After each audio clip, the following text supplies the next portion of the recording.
आखिर क्या हुआ जब अचानक से धरती फाड़कर बाहर निकले रावण के भाई विभीषण जी। जी हां दोस्तों, यह घटना अयोध्या नगरी की है जो हाल फिलहाल ही हुई है।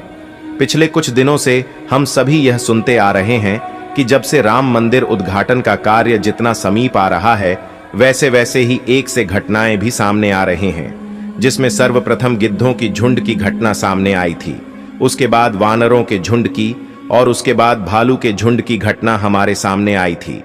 परंतु अब जो घटना सामने आई है वह बहुत ही अविश्वसनीय है, क्योंकि 8 चिरंजीवियों में से एक चिरंजीवी रावण के सगे भाई विभीषण जी अयोध्या में प्रकट हो चुके हैं। इसके बाद लोगों के मन में शंकाएं पैदा हो रही हैं कि यह क्या हो रहा है और आखिर यह कैसे हुआ। यह विचार सभी के मन में आ रहे हैं। तो आपको बता दें कि विभीषण जी को प्रभु श्री राम ने ही समय के अंत तक जीवित रहने का वरदान दिया था। दोस्तों, रावण के भाई विभीषण बहुत बड़े राम भक्त थे। जिस प्रकार से हनुमान जी, जामवंत जी, सुग्रीव और अन्य बहुत से लोग जो राम जी के बहुत बड़े भक्त थे, उनमें से एक हैं विभीषण। विभीषण जी जिन्होंने प्रभु श्री राम की मदद की थी रावण की मृत्यु करने में, क्योंकि एकमात्र विभीषण जी ही यह जानते थे कि रावण की नाभि में अमृत है, और वही एकमात्र सबूत थे जिन्हें यह पता था कि वह अमृत सिर्फ और सिर्फ रावण की नाभि में है और रावण सिर्फ वही वार करने से मरेगा। अगर विभीषण जी उस वक्त श्री राम का साथ नहीं देते तो हो सकता था आज रामायण का इतिहास कुछ और होता। दोस्तों, महर्षि विश्रवा को असुर कन्या कैकसी के संयोग से 3 पुत्र हुए, जो कि रावण, कुंभकर्ण और विभीषण थे। विभीषण विश्रवा के सबसे छोटे पुत्र थे। विभीषण बचपन से ही धर्मपरायण और भगवान का भक्त था। विभीषण की पत्नी का नाम सरमा और उसकी बेटी का नाम त्रिजटा था। एक बार तीनों भाइयों ने बहुत दिनों तक कठोर तपस्या करके ब्रह्मा जी को प्रसन्न कर लिया। ब्रह्मा ने प्रकट होकर तीनों से वर मांगने के लिए कहा। रावण ने अपने महत्वाकांक्षी स्वभाव के अनुसार ब्रह्मा जी से त्रैलोक्य विजयी होने का वरदान मांगा। कुंभकर्ण ने इंद्रासन की जगह गलती से निंद्रासन मांग लिया, इसलिए वह वर्ष में बस 1 दिन के लिए ही जागता था। अंत में विभीषण ने उनसे भगवत भक्ति की याचना की। तपस्या से लौटने के बाद रावण ने अपने सौतेले भाई कुबेर से सोने की लंकापुरी को छीनकर उसे अपनी राजधानी बनाया और ब्रह्मा के वरदान के प्रभाव से त्रैलोक्य विजयी बना।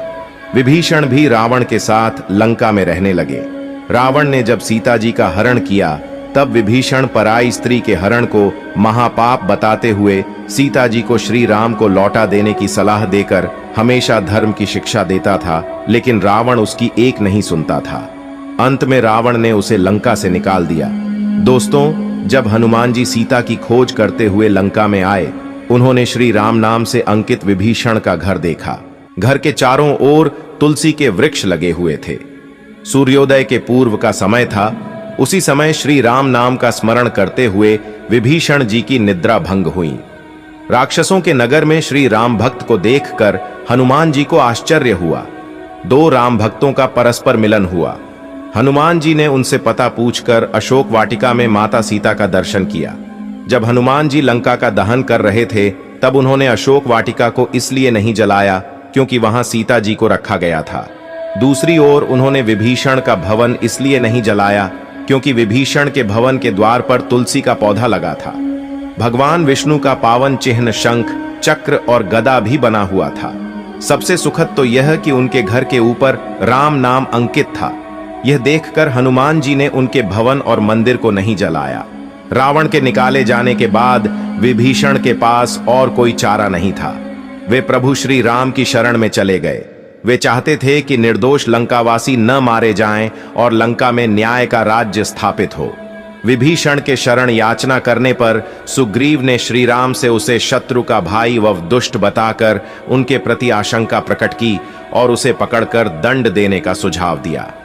हनुमान जी ने उन्हें दुष्ट की बजाय शिष्ट बताकर शरणागति देने की वकालत की। इस पर श्री राम जी ने विभीषण को शरणागति न देने के सुग्रीव के प्रस्ताव को अनुचित बताया और हनुमान जी से कहा कि आपका विभीषण को शरण देना तो ठीक है, किंतु उसे शिष्ट समझना ठीक नहीं है।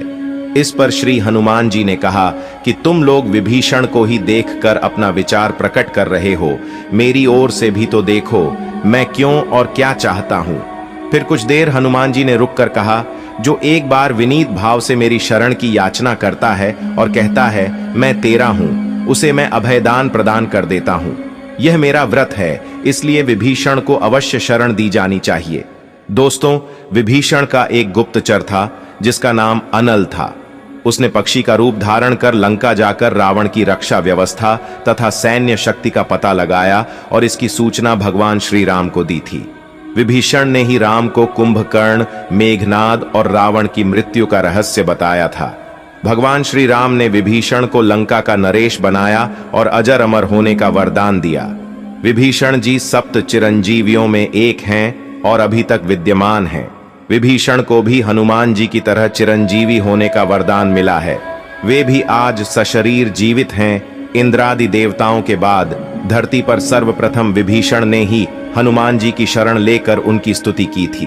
विभीषण ने हनुमान जी की स्तुति में एक बहुत ही अद्भुत और अचूक स्तोत्र की रचना की है।